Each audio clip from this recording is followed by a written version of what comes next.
Boa tarde a todos. Estamos dando início ao nosso painel tributário.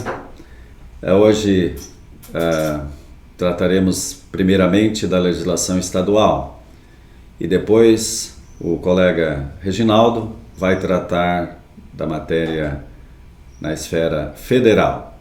O colega André, que normalmente apresenta as matérias previdenciárias, trabalhistas, hoje não fará sua apresentação. Mas vamos dar início então com a legislação estadual, tratando inicialmente de um decreto muito esperado que foi publicado na sexta-feira, dia 19 agora de março, que tratou do diferimento parcial do ICMS. O diferimento parcial do ICMS, agora regulamentado, ele foi já tratado na questão da reforma tributária do Estado, aqui em dezembro de 2020, e já com a previsão de que a partir de 1º de abril entrasse em vigor. E é o que está sendo agora regulamentado para vigorar a partir de 1º de abril o diferimento parcial. O que é o diferimento parcial? É o adiamento, né, do pagamento do imposto, daquilo que efetivamente foi definido como tributado na operação.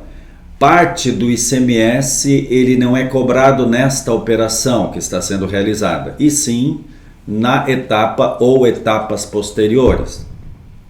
Então, no caso, nós temos a maioria das operações e mercadorias tributadas com 17,5% do ICMS a partir de 1º de janeiro de 2021 e, no caso, a maior parte também do diferimento parcial se dará com a tributação ou carga tributária de 12%.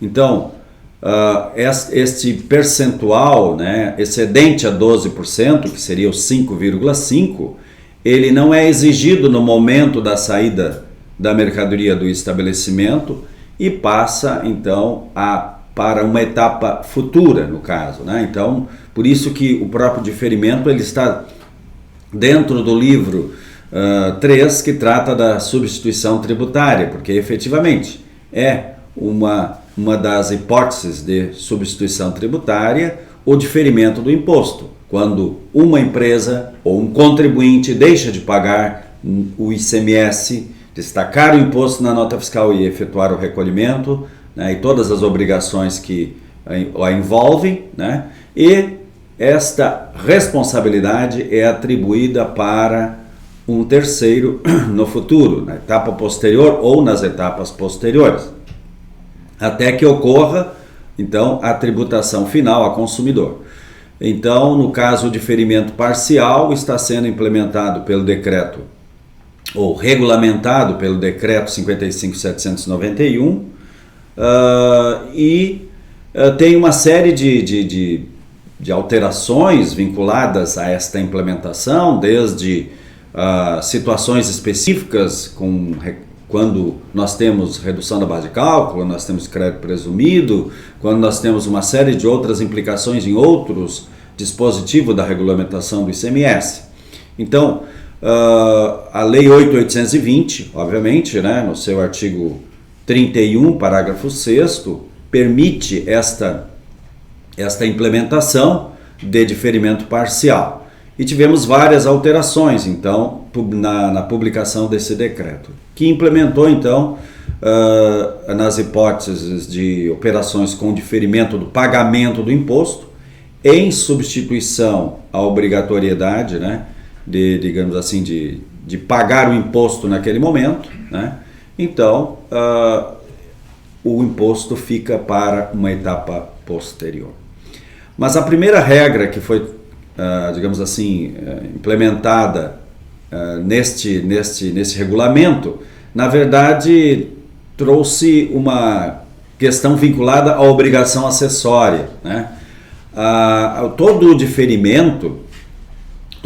diferimento, ele tem uma característica de que deva haver uma comprovação de que a mercadoria entrou no estabelecimento seguinte para que haja, então, a tributação posterior. E isto se dá através da emissão de uma nota fiscal de entrada pelo estabelecimento recebedor da mercadoria. Então, o estabelecimento remetente não destacou o imposto, mas ele está condicionado a exigir uma nota fiscal de entrada a ser emitida pelo estabelecimento destinatário para que fique como comprovação da operação realizada e que efetivamente aquela mercadoria futuramente, numa etapa posterior, terá a sua tributação total ou parcial, como no caso agora do diferimento parcial. Esta regra de, digamos assim, de controle implementada pelo Estado teve uma alteração no sentido de que esta comprovação do efetivo destino das mercadorias, né, ela pode ser agora efetuada mediante um registro de evento na nota fiscal que acompanhar as mercadorias.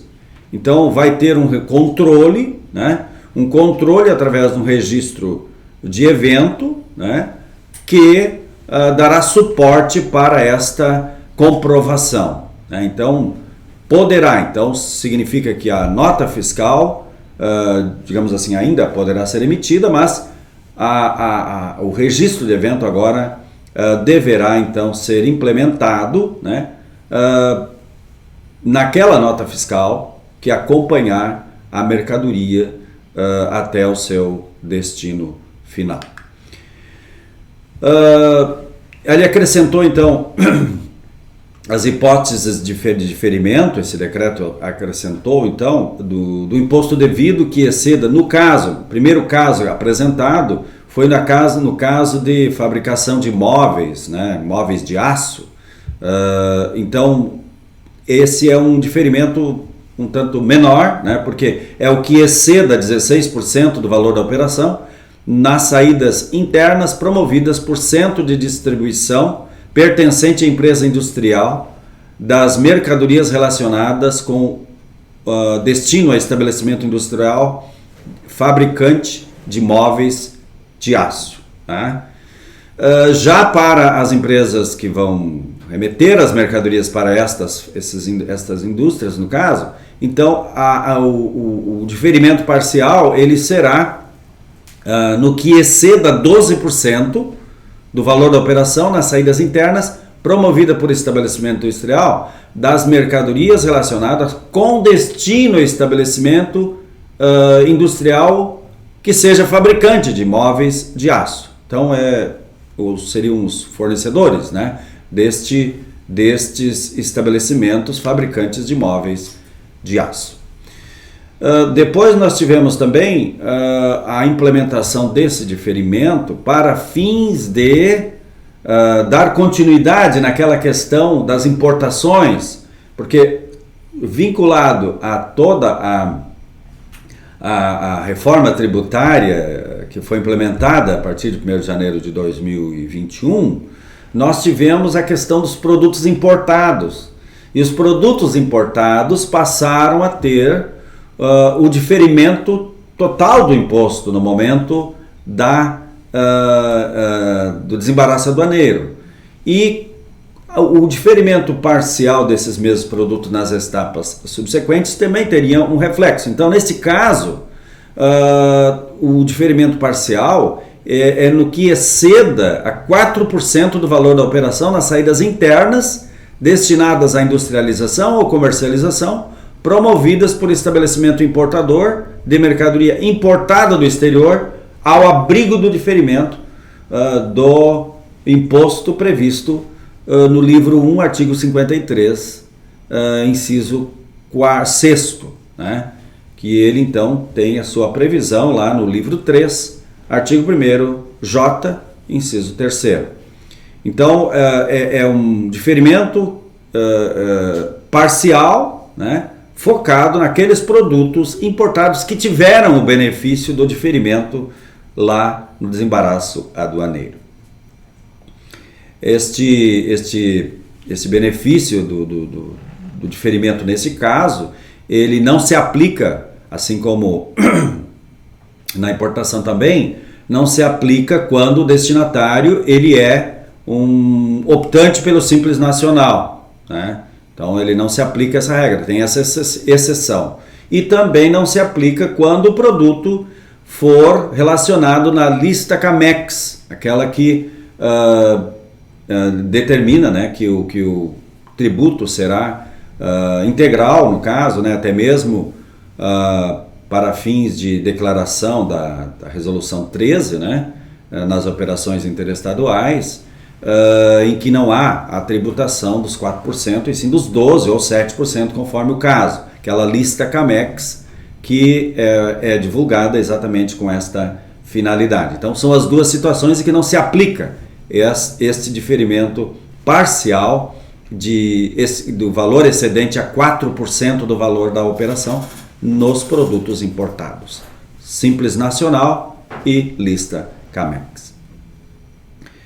Depois, então, o artigo 1º-K, que foi inserido então na legislação, ele abarca exatamente a maior parte das operações, porque ele é aquele diferimento parcial de modo geral, né? De modo geral. Então, no que excede a 12% do valor da operação, nas saídas internas destinadas à industrialização ou comercialização, promovidas entre estabelecimentos inscritos no cadastro do Estado, no CGCTA, inscrição estadual.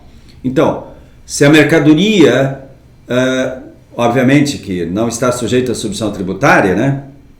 Mas ela está sendo tributada hoje com 17,5%, então a partir de 1º de abril, ela terá uma tributação de 12%, uma carga tributária de 12%, sempre que a mercadoria ou operação, né, se destinar à industrialização ou comercialização pelo estabelecimento destinatário. Então, promovida entre estabelecimentos inscritos no CGCTL, no cadastro do ICMS do Estado. Então, esta seria a regra geral, né? Regra geral do diferimento parcial. Este realmente era o tão esperado benefício, né, por toda a classe industrial e comercial gaúcha, exatamente para que viesse a dar maior competitividade nas operações internas no estado do Rio Grande do Sul.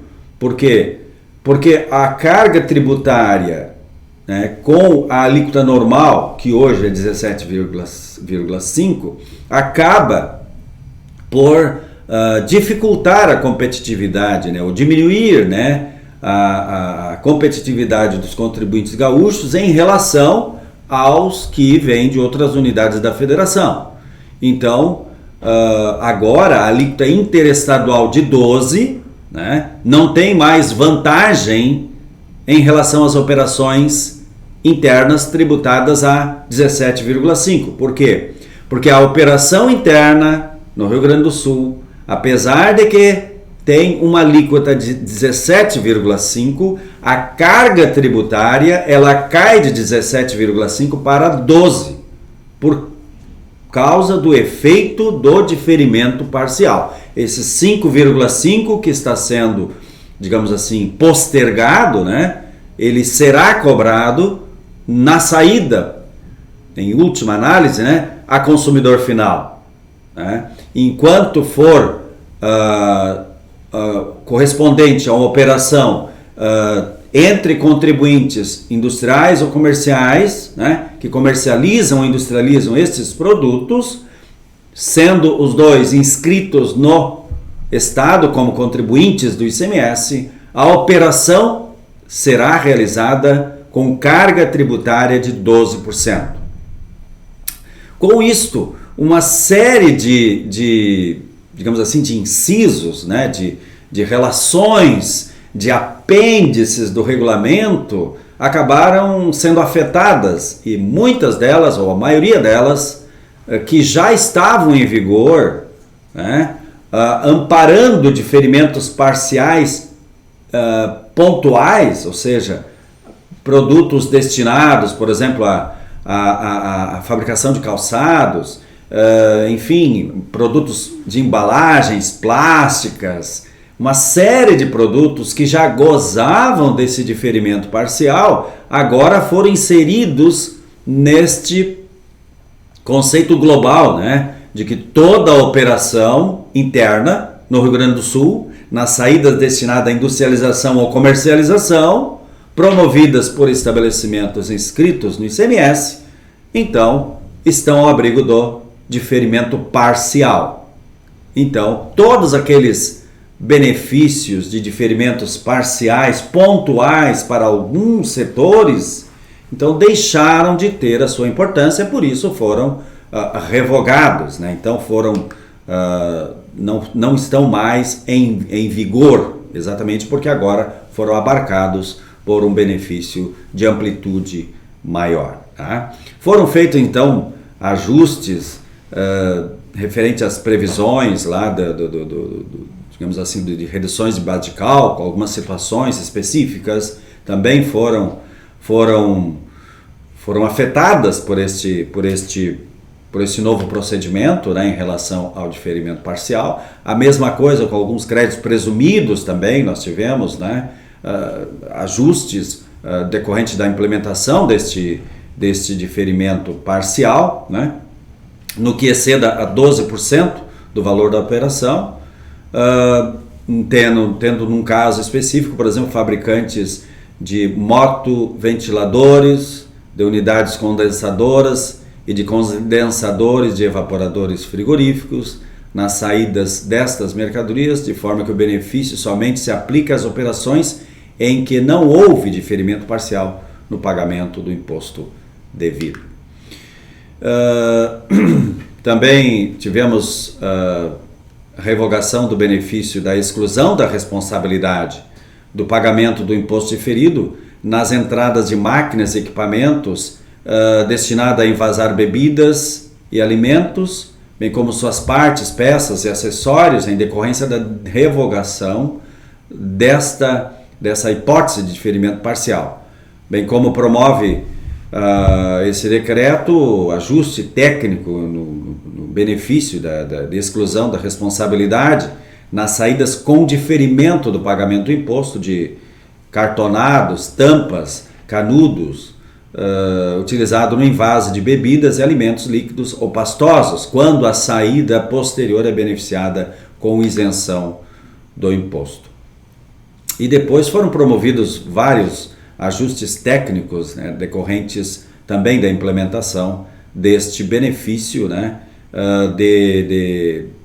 digamos assim, do diferimento parcial, no que excede a 12% da carga tributária total de 17%, que cai então a 5,5%.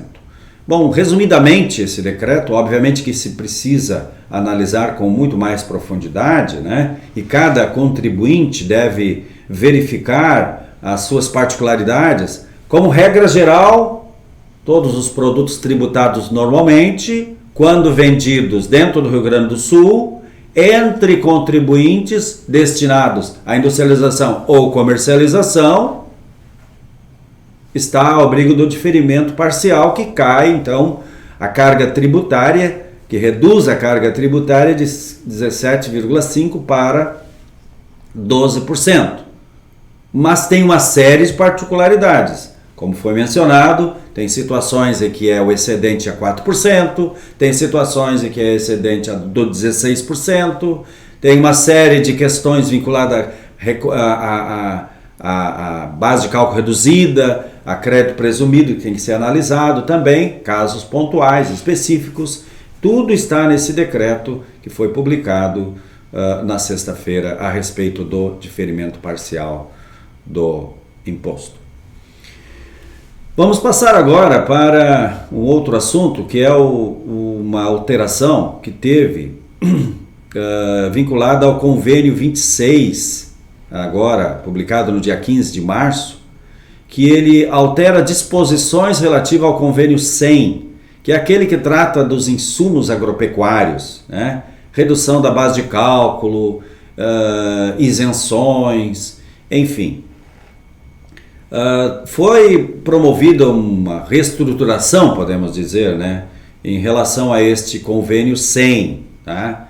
Então, ele prorroga e altera dispositivos, esse convênio 26, publicado agora no dia 15, ele prorroga e altera disposições do convênio 100, que reduz a base de cálculo nas saídas de insumos agropecuários, ficando prorrogada até 31 de dezembro de 2025 as suas disposições. E elas produzem efeitos agora a partir de 1º de abril de 2021. Né? Então, até 31 de dezembro de 2021, em princípio não haverá alterações. Mas, a partir de 1º de janeiro de 2022, então teremos uma série de alterações vinculadas a este convênio 26. Então, até lá, uma série de decretos, regulamentações deverão ser implementados para que os contribuintes tenham nas suas respectivas unidades da federação as alterações implementadas, né, na regulamentação do imposto estadual. Tá? Então, assim, bem de uma forma breve, né, a partir então de 1º de janeiro de 2022, nós temos alterações vinculadas a, digamos assim, aos produtos tipo ácido nítrico, ácido sulfúrico, ácido fosfórico, natural, bruto e enxofre, enfim, outros produtos, estabelecimentos onde sejam industrializados adubos simples ou compostos, enfim, produtos que são destinados à agropecuária, né, e que até agora tiveram uma linha mestre, né, que seria redução para 60%, né, redução de 60%, redução de 30%.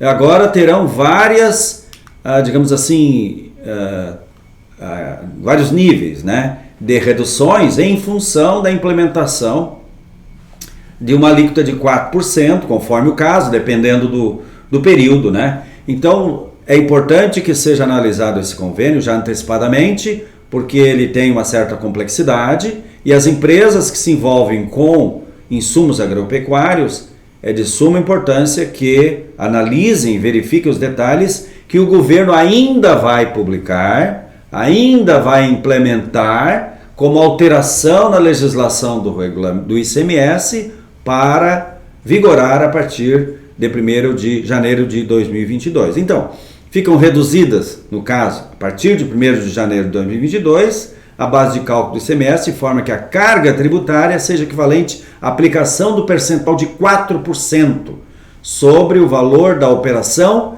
nas importações, nas saídas internas, nas saídas interestaduais dos seguintes produtos.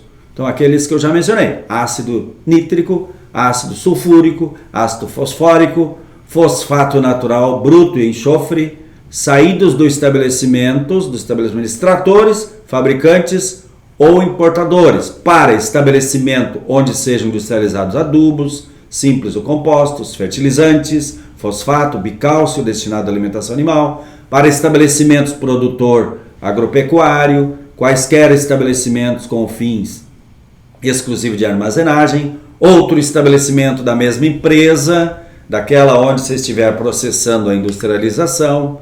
Também no caso de amônia, ureia, sulfato de amônio, nitrato de amônio, nitrocálcio, cloreto de potássio, o diamônio fosfato, DAP, monoamônio fosfato, MAP, né? Adubos simples e compostos, fertilizantes, EDL-metionina e seus análogos produzidos para uso na agricultura e na pecuária, vedada a sua aplicação quando dada ao produto destinação diversa. Então se aplica isto a partir de 1º de janeiro de 2022. Também o referido convênio 26, né, ele trata relativamente a cada um dos insumos relacionados no convênio, né, a cláusula terceira, que foi essa que foi implementada, né, que será então, trará todas essas alterações a partir de janeiro de 2022, fica condicionado ao aumento de 35% da produção nacional. Então, a condição para que isso seja implementado, destinado ao mercado nacional dos respectivos segmentos econômicos, até 31 de dezembro de 2025. Então, tem uma série de percentuais que foram estabelecidos. Então, por exemplo, a partir de 1º de janeiro a 31 de dezembro de 2022, né? Então, com os mesmos produtos, né, ácido sulfúrico, todos aqueles produtos que eu mencionei, na operação interestadual, caso a alíquota seja de 4%, a carga tributária, então, será equivalente a 2,2%. Né? Se a alíquota for 7%, a carga tributária será equivalente ao percentual de 3,10%. Se a alíquota for 12%, a carga tributária será 4,6%. Nas operações internas e importação, a carga tributária será equivalente ao percentual de 1%. Com relação ainda aos mesmos produtos, né? Na operação interestadual, caso seja a alíquota aplicável seja 4%, então seria 3,10% a base de cálculo reduzida, né? 7%, então a carga equivalente a 4,68%. 12%, se a alíquota for 12%, então uma carga de 7,3%. E assim sucessivamente. A partir de 1º de janeiro de 2023 até 31 de dezembro de 2023, também tem os seus percentuais específicos. A partir de 1º de janeiro de 2024 até 31 de dezembro de 2024, a semelhança daquilo que eu mencionei do ano de 2022, também tem os seus percentuais específicos. E, por fim, então, a partir de 1º de janeiro de 2022, ficam revogados os dispositivos do convênio, né? No caso, com relação ao convênio 100, que concedia os benefícios fiscais, né, para o ácido nítrico e o fosfórico e o fosfato natural bruto e enxofre, né, naqueles percentuais anteriormente utilizados até 31 de dezembro de 2021. Então, em relação a as alterações havidas, né, no convênio 100, né, então, que se trata dos insumos agropecuários, importante cada contribuinte que se envolve com esses produtos analisar pormenorizadamente as alterações havidas através do convênio 26, né, agora de 2021. Alertamos também, por outro lado, que tiveram alguns convênios que concedem benefícios que tiveram prorrogações e alterações. Tá? Então, o convênio 28, publicado no dia 15 de março, prorrogou até 31 de março de 2022 uma série de benefícios, né, que estavam sendo, digamos assim, tendo seus vencimentos agora. Tá? Então, todos eles especificados lá nesse convênio 28. Assim como também o convênio 29 também trata também de disposições relativas a benefícios fiscais concedidos que foram prorrogados ou alterados a partir de 31 de dezembro de 2021. Depois nós tivemos um protocolo relativo à substituição tributária de água mineral, em que está incluindo o Estado do Paraná nas disposições da substituição tributária. Então, o protocolo número 12, do dia 16 de março de 2021, que altera o protocolo 11 de 91, que dispõe sobre a substituição tributária de produtos, né, como cerveja, refrigerantes, água mineral ou o potável e gelo, né? Então, em relação à água mineral, houve essa inclusão no estado do Paraná, e isto para vigorar a partir de 1º de abril. Depois temos ainda uma informação importante também relativa a um programa de autorregularização que o Estado está implementando.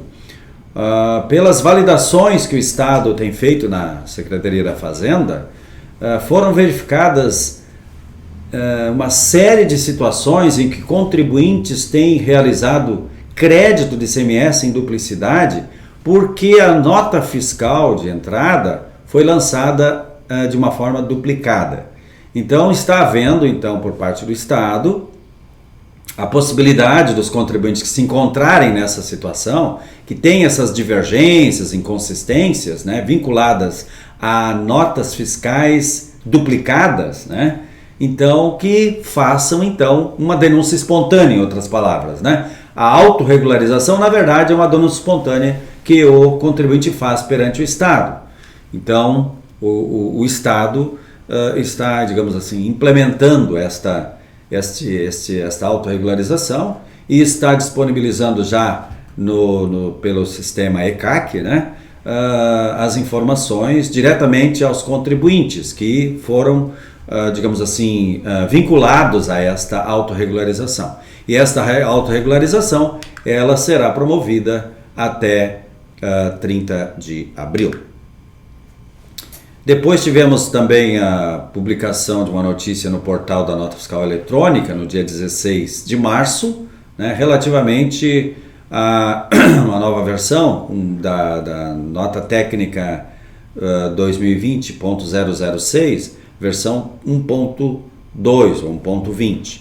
Então ela traz alterações vinculadas a intermediador de operação, marketplace e outros, com o objetivo de esclarecer dúvidas trazidas por emissores e players de tecnologia. Então, importante que estes operadores estejam assim sendo alertados a respeito do assunto, tá? Depois, ainda vinculado à nota fiscal eletrônica, no dia 17 de março, foi publicado também uma notícia no portal da Nota Fiscal Eletrônica quanto a uma parada programada no portal. E isso é importante para todos os contribuintes que emitem nota fiscal eletrônica, que no dia 28 de março de 2021, a partir das 8 horas, serão executados então procedimentos de manutenção que requer que o Portal Nacional da Nota Fiscal Eletrônica fique indisponível. Então a operação vai durar no máximo 4 horas, é a previsão estabelecida pelos técnicos da Nota Fiscal Eletrônica lá no portal da Nota Fiscal Eletrônica.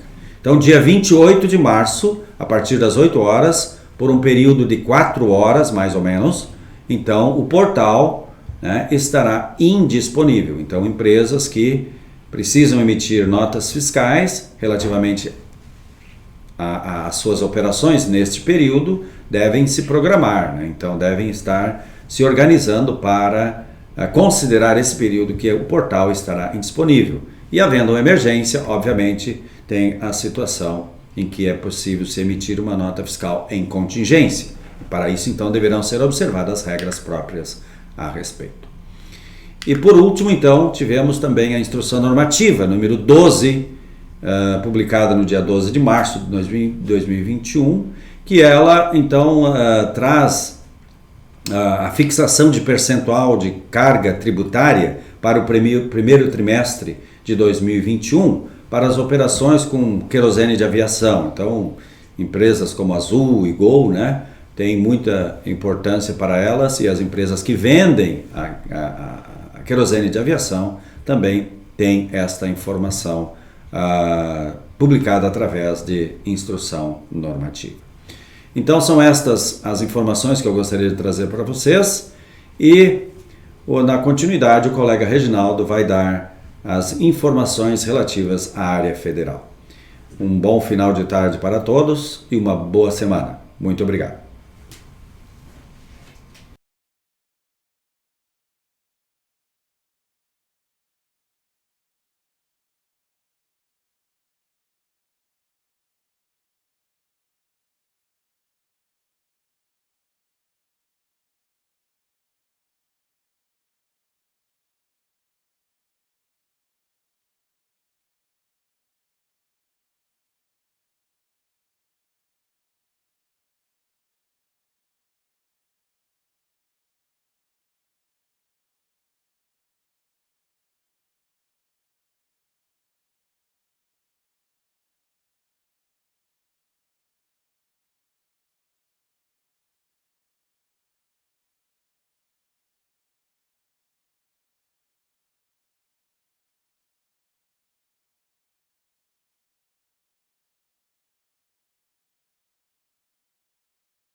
Pois bem, boa tarde a todos. Vamos tratar agora da legislação da área federal. O primeiro ponto que a gente traz aqui para os senhores diz respeito aos programas de parcelamento que existem hoje no âmbito da Receita Federal e da Procuradoria. Nós temos recebido algumas consultas sobre o novo Refis, como funciona, como vai funcionar esse novo Refis. Na verdade, vamos deixar claro que não existe um novo Refis. O que existe, sim, é no âmbito da Procuradoria-Geral da Fazenda Nacional o restabelecimento do programa denominado Regularize, né, que estava em vigor até dezembro de 2020 e que foi restabelecido agora a partir de 15 de março de 2021. Então a Procuradoria, através da portaria 2381 do início de março, restabeleceu aquele programa Regularize. Então não existe um refis naqueles modos que existia antigamente. Então o que existe é o restabelecimento do programa Regularize. No âmbito da Receita Federal, a possibilidade de regularização das dívidas é somente através do parcelamento ordinário e do parcelamento simplificado. Então, aquele é o parcelamento ordinário até 60 vezes, onde o contribuinte pode parcelar, independente do valor montante da dívida, em até 60 vezes.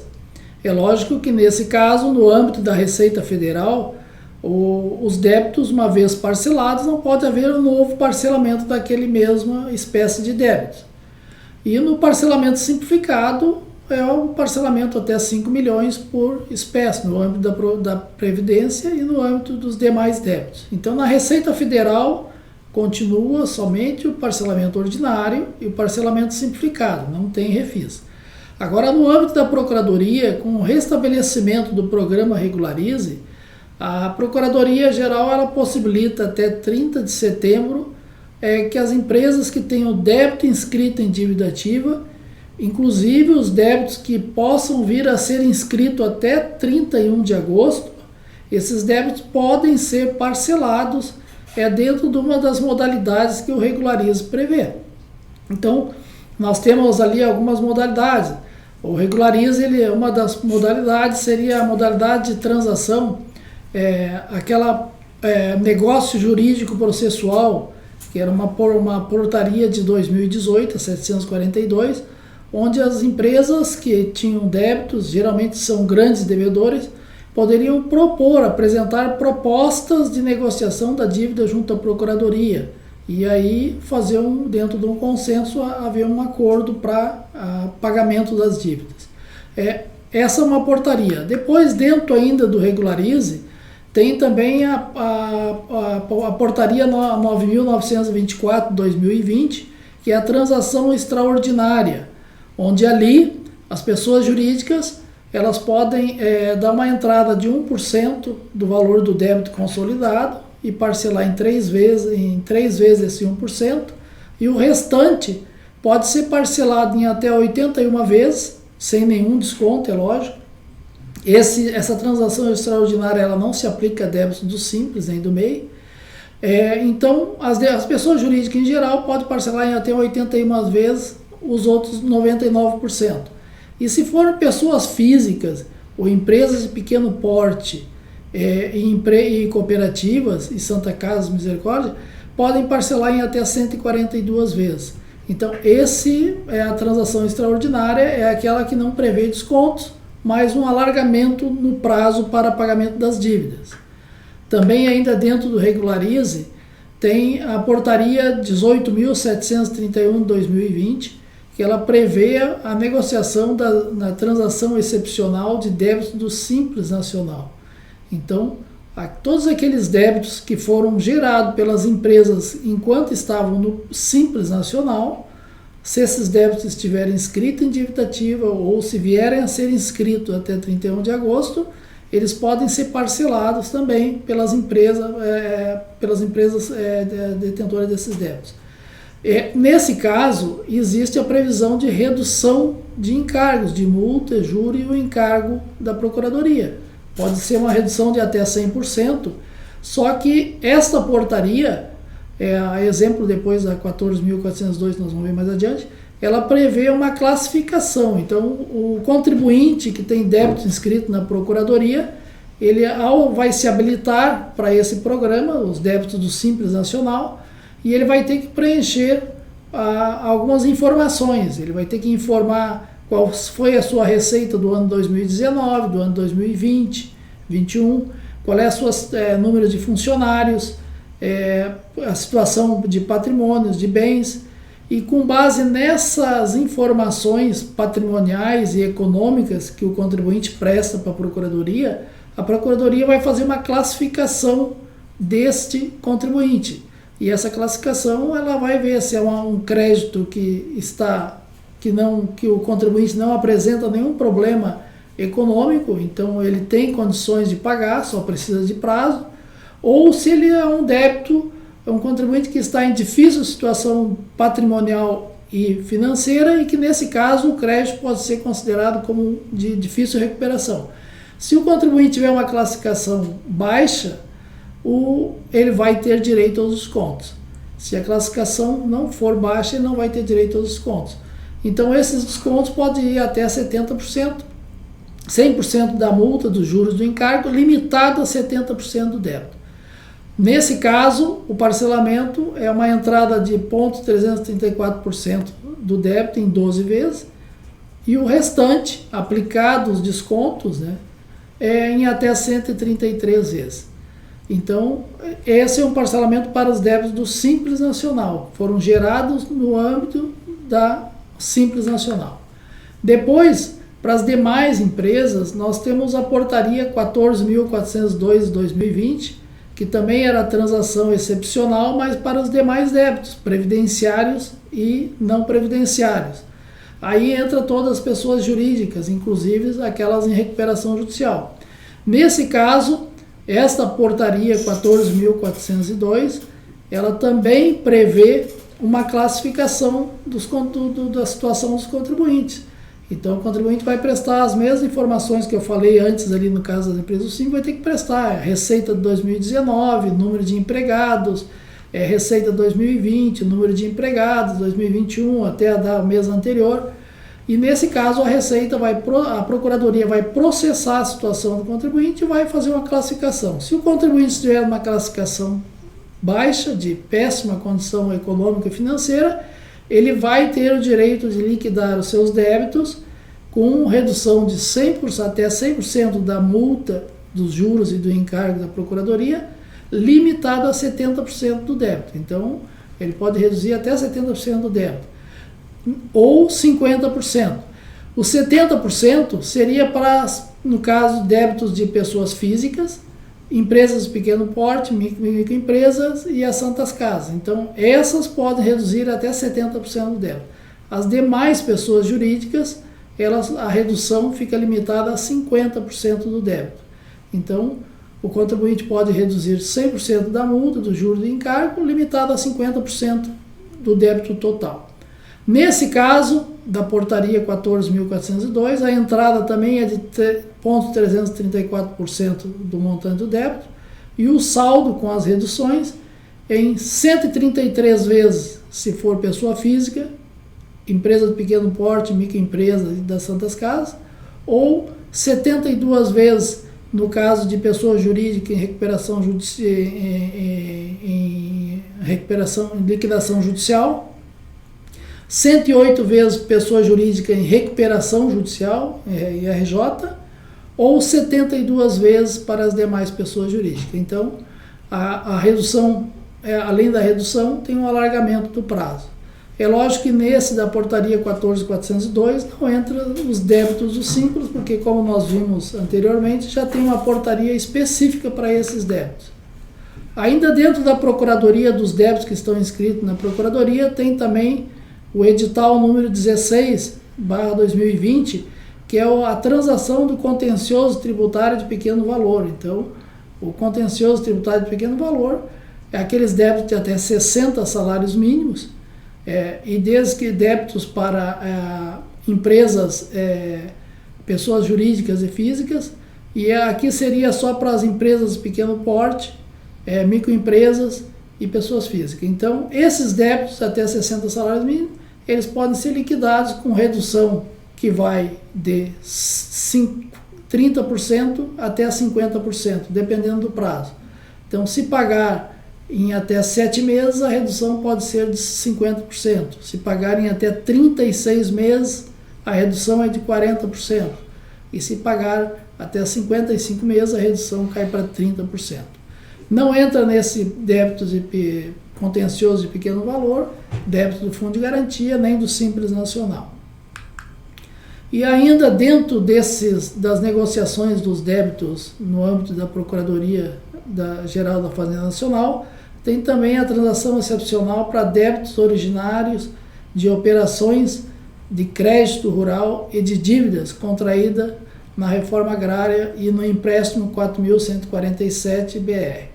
Então, esses débitos todos eles podem ser renegociados com redução de 100% da multa e dos encargos e dos juros, limitado a 50% ou 70% do débito na situação especificada. Então, também tem entrada mínima de 4%. Então, esses débitos também podem ser renegociados. É um outro tipo, não é débito tributário, mas estando lá e se enquadrando nessa categoria de dívidas contraídas na reforma agrária, também podem ser parcelados. Então, esses são os programas de parcelamento especial que existem no âmbito da Procuradoria Geral da Fazenda Nacional. Não se trata de refis. Então, é o restabelecimento do Regularize que vigorou até 29 de dezembro e que foi restabelecido agora na semana que passou, desde o dia 15 de março. E vai até o último dia 8 de setembro, sendo que só podem ser parcelados débitos que forem inscritos em dívida ativa até 31 de agosto. O que significa dizer que as empresas que possuem débitos ainda na Receita Federal e que não vão ter condições de regularizar esses débitos no âmbito da Receita Federal, uma vez inscrito em dívida ativa, e se essa inscrição se der até 31 de agosto, essas empresas vão poder lá até setembro fazer a regularização dentro desses programas, se assim conseguirem. É lógico que, com relação à inscrição em dívida ativa, não se pode prever quanto tempo a Receita Federal demora para inscrever em dívida ativa. Geralmente a Receita Federal está demorando hoje em média 90 dias, né? Após o prazo final aquele. Pode se dar em 30, 60 ou no máximo 90 dias. Então deve ser visto aí, analisar caso a caso, principalmente aquelas empresas que estão com débitos no âmbito da Receita Federal e que queiram aderir principalmente a portaria 14.402, que é a que prevê os descontos e classificação. Então tem que ficar atento. Talvez as empresas que têm débitos na Receita Federal e que queiram usufruir desses benefícios de redução de multa e juros, talvez teriam que contatar com a Receita Federal para ver como fazer uma aceleração na inscrição em dívida ativa, se assim pretenderem. Tá? Quanto ao parcelamento, seriam esses o recado. Agora eu vou tratar de dois aspectos ligados a questionamentos fiscais, né, de clientes. A primeira consulta que nós temos aqui, que há dúvidas que foram suscitadas por clientes, diz respeito a balanço de suspensão. Então, as empresas que são optantes pela tributação com levantamento de balanço anual e que ficam obrigadas a fazer o recolhimento das estimativas mensais, a pergunta era qual é a forma de recolhimento. Nós temos duas formas: estimativa com base na receita bruta, onde é considerada a receita bruta e é aplicado aqueles mesmos percentuais de tributação como idêntico do lucro presumido, né? 8% para fins de apurar a base do imposto de renda no caso de atividade industrial, comercial, 12% para fins da contribuição social, ou 32% tanto para IRPJ quanto para contribuição social se for prestação de serviço. Então a estimativa calculada com base na receita bruta seria dessa forma. Acrescido, é lógico, dos ganhos de capital, dos juros, das variações e demais receitas que não fazem parte do objeto da pessoa jurídica. Então, além dessa forma da estimativa com base na receita bruta, existe também a possibilidade de utilizar os balanços ou balancetes de suspensão ou redução do IRPJ e da contribuição social. E a dúvida que a consulta que nós recebemos do cliente foi se, uma vez adotado para, vamos supor, no mês de janeiro, o cliente usou a base, o balancete de suspensão ou redução. E a pergunta dele foi: eu vou ser obrigado a usar o balancete de suspensão ou redução o resto do ano, todos os demais meses, ou eu posso alternar? Não. A legislação prevê que o recolhimento da estimativa mensal, ela se dá sobre uma das duas formas, ou com base na receita bruta, ou com base nos balancetes de suspensão. Então, para o mês em curso, utiliza uma das duas formas para os dois tributos, para imposto de renda e para contribuição social. Se usar o cálculo com base na receita bruta, tem que fazer o cálculo tanto para imposto de renda quanto para contribuição social. Se utilizar o balancete de suspensão, vai ter que usar tanto para imposto de renda quanto para contribuição social. E nos meses subsequentes? Bom, nos meses subsequentes, o contribuinte ele vai avaliar para ver qual é o método que lhe favorece. Se ele é mais vantajoso recolher a estimativa com base na receita bruta ou com base no balancete de suspensão. Ele pode alternar. Um mês pode recolher com base na receita bruta, no outro mês pode recolher com base nos balancetes de redução ou suspensão, e assim sucessivamente. Então, não é uma opção única para todo o ano. O balanço anual possibilita essas duas sequências de recolhimentos. Eu posso optar um mês pela estimativa, com base na receita bruta, e o outro com base nos balanços de suspensão. Sempre observando que o método vale para o imposto de renda e contribuição social, certo? Então não tem problema quanto à opção. Sempre o alerta que fica é que, no caso de utilização de balanço ou balancetes de redução ou suspensão das estimativas, o contribuinte ele é obrigado, além de ter a escrituração do LALUR e do LACS, ele também tem que ter a escrituração, a comprovação do inventário, né? Então, nos casos de balanço ou balancete de suspensão ou redução, o inventário é obrigatório, a apresentação do relatório do inventário. Como a empresa opta pelo balanço anual, o livro registro de inventário, a escrituração é obrigatória só para o mês de dezembro, que deve ser transcrito no bloco H da EFD fiscal do mês de fevereiro do ano seguinte. Ao passo que, nos meses em que a empresa optou pelo recolhimento do imposto de renda e da contribuição social com base nos balanços ou balancetes de suspensão ou redução dos impostos, ela tem que ter o inventário completo. Então, ela tem que apresentar a relação do inventário. Não, ela não está dispensada do inventário. Então, muitas vezes o pessoal acha que, pelo fato de ser balanço anual, o único inventário de apresentação obrigatória é o de dezembro. Negativo. Se a empresa tem balanço de redução ou suspensão, se ela se valeu dessa prerrogativa, ela tem que ter a apresentação obrigatória do inventário de todos aqueles meses em que ela se utilizou de balanço de redução ou suspensão. E essa apresentação vai ser feita no caso de um procedimento de fiscalização. Então, a empresa pode, ao ser fiscalizada, independente se do ano em curso ou de anos anteriores, ela pode ser intimada a apresentar os relatórios de inventários de todos os meses em que ela se valeu dessa prerrogativa de balanços ou balancete de suspensão ou redução. Tá ok? Então, com relação a essa consulta, a resposta foi dada essas orientações. Agora nós temos, por último, aqui uma outra consulta, também ligada à questão de levantamentos de balanço ou balancetes de suspensão ou redução, que diz respeito à exclusão da subvenção fiscal. Então, desde a Lei Complementar 160, lá de 2017, aumentou o leque da possibilidade da exclusão de receitas de subvenção para as pessoas jurídicas, principalmente as pessoas jurídicas que têm os benefícios do crédito presumido do ICMS e outras subvenções. Também Fundopem. Então, o que acontece? Qual é a consulta que nos foi feita? A empresa, ela é optante pela modalidade de tributação com base no lucro real anual, e ela pergunta se é permitido fazer a exclusão das receitas de subvenções fiscais nos meses em que ela se utiliza da prerrogativa do levantamento de balanço ou balancete de suspensão ou redução para fins da apuração do IRPJ da contribuição social.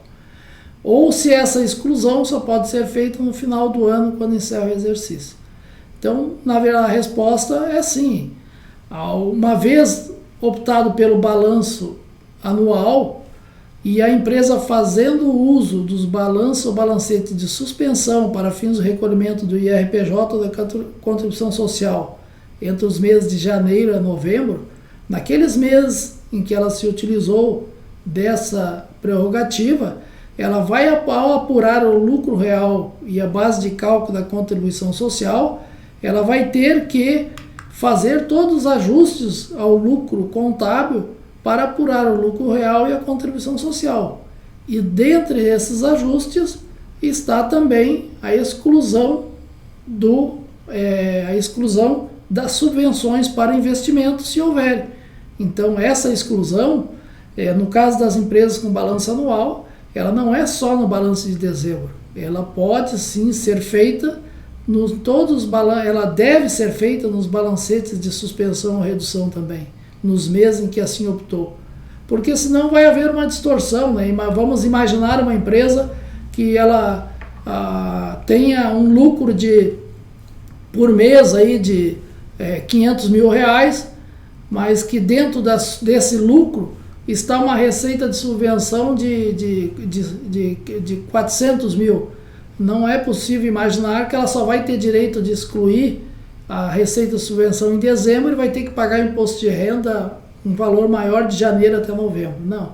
A legislação permite, e a apuração do resultado fiscal do imposto de renda e da contribuição social nos balanços de suspensão deve ser de acordo com as normas fiscais vigentes em todos os períodos, seja balanço trimestral ou anual, o mensal também. Então, o artigo 49 lá da instrução 1700, ela prevê lá que para a apuração das estimativas do balanço de suspensão, o período em curso corresponde, o período em curso àquele em que compreendido entre 1º de janeiro ou do dia de início das atividades e o dia do mês a que se referir o balanço ou balancete de suspensão. Então, nós estamos lá, vamos pôr em junho. Então, eu vou ter um período em curso de 1º de janeiro até 30 de junho, vamos supor. E o imposto de renda, devido no período em curso, resultado da aplicação da alíquota sobre o lucro real, acrescido do adicional e diminuído, quando for o caso, dos incentivos fiscais da dedução. Com relação à contribuição social, a mesma coisa.